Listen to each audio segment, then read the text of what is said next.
जय श्री कृष्ण विद्यार्थिनी एवं विद्यार्थीगण।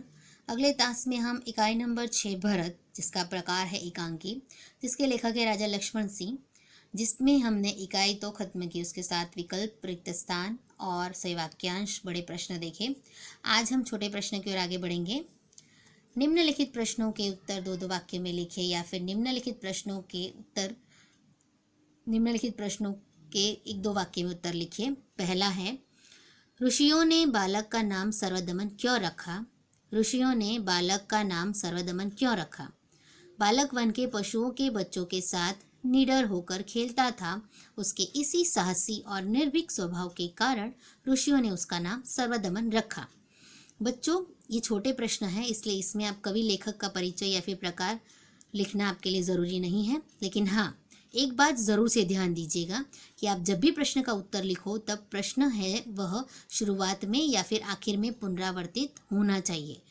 अगर वह पुनरावर्तित नहीं हुआ तो आपका आधा मार्क्स काट लिया जाएगा। इसलिए खाली उत्तर नहीं लिखना है, उत्तर के साथ आपको प्रश्नों को भी जोड़ना है। यानी आधी बात जो उत्तर में है उसे पूरी करने के लिए आपको आखिर में प्रश्न लिखना ज़रूरी है। जैसे यहाँ बताया गया है, देखो यहाँ प्रश्न मैंने पूछा, फिर यहाँ मैंने उत्तर लिखा और उत्तर खत्म होने के साथ साथ मैंने प्रश्नों को यहाँ जोड़ दिया। समझे? आगे, दुष्यंत बालक के प्रति आकृष्ट हो रहे थे। दुष्यंत बालक के प्रति आकृष्ट हो रहे थे।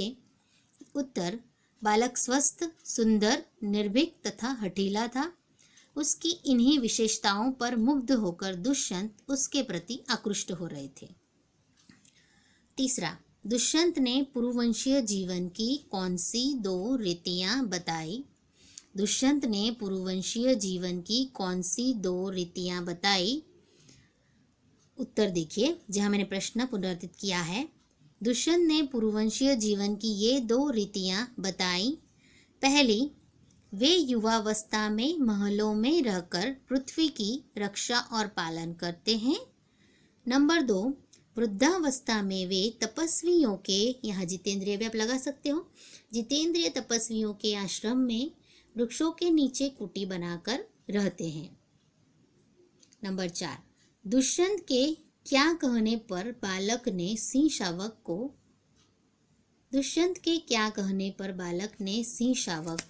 छोड़ दिया? दुष्यंत के क्या कहने पर बालक ने सिंह शावक को छोड़ दिया? उत्तर, दुष्यंत ने बालक से कहा कि प्राणियों के बच्चों को सताना तपोवन के आचरण के विरुद्ध है और इससे तुम्हारे कुल की भी निंदा होती है, यानी कुल की लाज जाती है। उसके ऐसा कहने पर बालक ने सिंह शावक को छोड़ दिया। नंबर 5, दुष्यंत क्या जानने के लिए व्याकुल थे? दुष्यंत क्या जानने के लिए व्याकुल थे, यानी बहुत ही ज़्यादा तत्पर थे, उनका मन उतावला हो रहा था। वो क्या बात थी? दुष्यंत को मालूम हो गया कि बालक सर्वदमन की माँ का नाम शकुंतला है। बच्चों देखो, यहाँ शकुंतला शब्द को इखरे अवतरण चिन्ह में रखा गया है, शकुंतला है। अब वे यह जानने के लिए व्याकुल है कि क्या यह शकुंतला उनकी पत्नी है जिसका उन्होंने त्याग कर दिया था। यह हमारे दो वाक्य के प्रश्न खत्म हुए। अब हम आगे बढ़ते हैं छोटे प्रश्न की, यानी एक एक वाक्य की ओर। निम्नलिखित प्रश्नों के उत्तर एक एक वाक्य में दीजिए। पहला है, सर्वदमन क्या करना चाहता था, यानी उसकी क्या इच्छा थी? सर्वदमन सिंह शावक के दांत गिनना चाहता था। तपस्विनी के अनुसार बालक का सर्वदमन नाम सार्थक क्यों था? तपस्विनी के अनुसार बालक का सर्वदमन नाम सार्थक था क्योंकि वह वन के प्राणियों के बच्चों से निर्भीक होकर खेलता था। बच्चों यहाँ देखिएगा, सर्वदमन शब्द के ऊपर भी मैंने इखरा अवतरण चिन्ह लगाया है और शकुंतला शब्द के ऊपर है, यानी कि जो बात यहाँ महत्वपूर्ण है उसे इखरे अवतरण चिन्ह में यहाँ दिखाई गई है। आपने विराम चिन्ह पढ़े होंगे, उसमें आपने इन अवतरण चिन्हों के महत्व के बारे में जाना होगा कि जब कोई पात्र या फिर किसी पात्र के द्वारा कोई बात कही जा रही है, किसी पुस्तक का नाम है, तो उसे इखरे अवतरण चिन्ह में रखा जाता है, यानी कि उसे हाईलाइट किया जाता है। नंबर 3, दुष्यंत ने सर्वदमन के बारे में क्या अनुमान लगाया? दुष्यंत ने सर्वदमन के बारे में क्या अनुमान लगाया?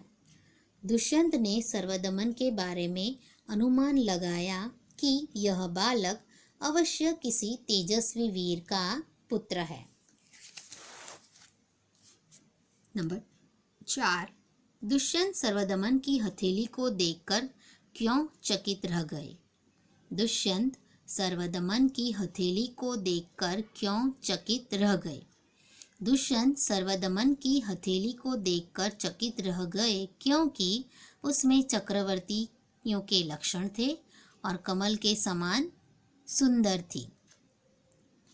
दुष्यंत सर्वदमन की हथेली को देखकर चकित रह गए क्योंकि उसमें चक्रवर्तियों के लक्षण थे और वह कमल के समान सुंदर थी। 5, नंबर 5, दुष्यंत के अनुसार कौन से मनुष्य धन्य हैं? दुष्यंत के अनुसार कौन से मनुष्य धन्य हैं? दुष्यंत के अनुसार वे मनुष्य धन्य हैं जो अपने पुत्रों को गोद में लेकर उनके अंग की धूलि से अपनी गोद मैली करते हैं और उनके तुतले बोल या फिर तुतले वचन सुनते हैं। नंबर 6, दुष्यंत अपनी तुलना प्यासे हिरन से क्यों करते हैं? दुष्यंत अपनी तुलना प्यासे हिरन से क्यों करते हैं? दुष्यंत अपनी तुलना प्यासे हिरन से करते हैं क्योंकि जैसे मृगतृष्णा प्यासे हिरन को व्याकुल करती है, वैसे ही शकुंतला उसकी पत्नी ही है या अन्य स्त्री, यह बात दुष्यंत को व्याकुल कर रही है। नंबर 7, बालक को रक्षाबंधन किसने दिया था? बालक को रक्षाबंधन किसने दिया था? बालक को रक्षाबंधन महात्मा मरीचि के पुत्र कश्यप ने दिया था।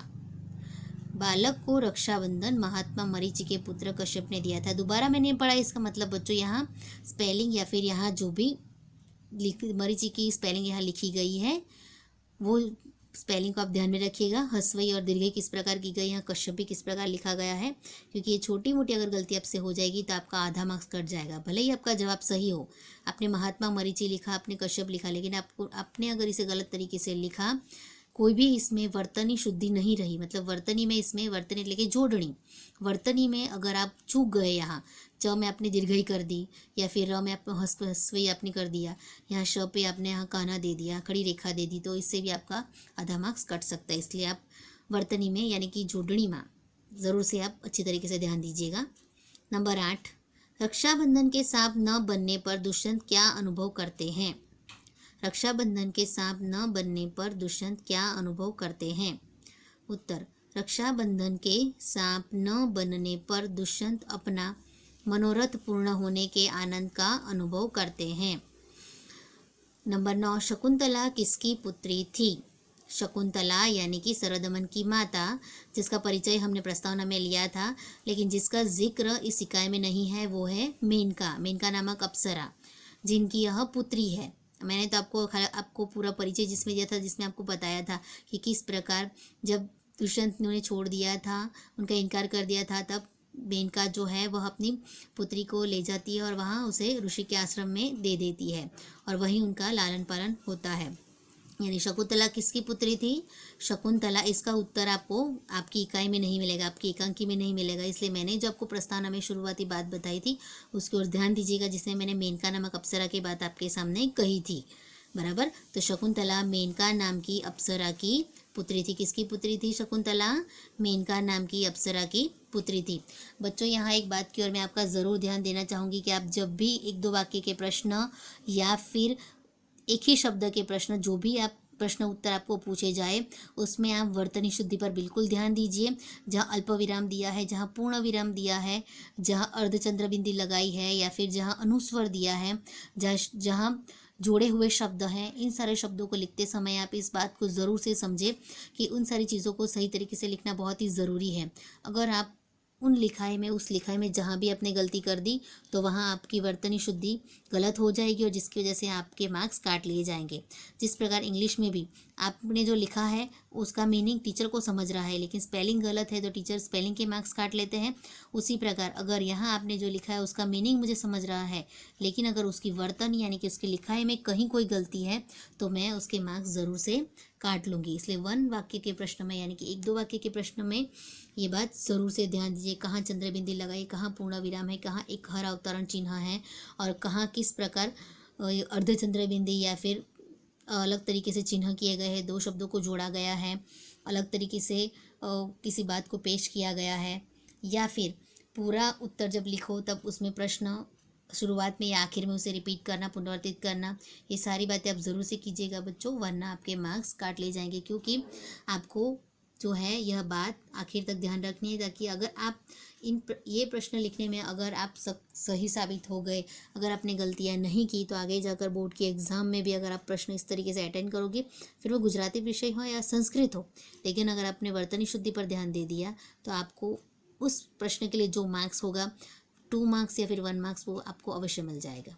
आज का हमारा टास्क यहीं तक, आगे हम और इस इकाई पर बढ़ेंगे। अस्तु।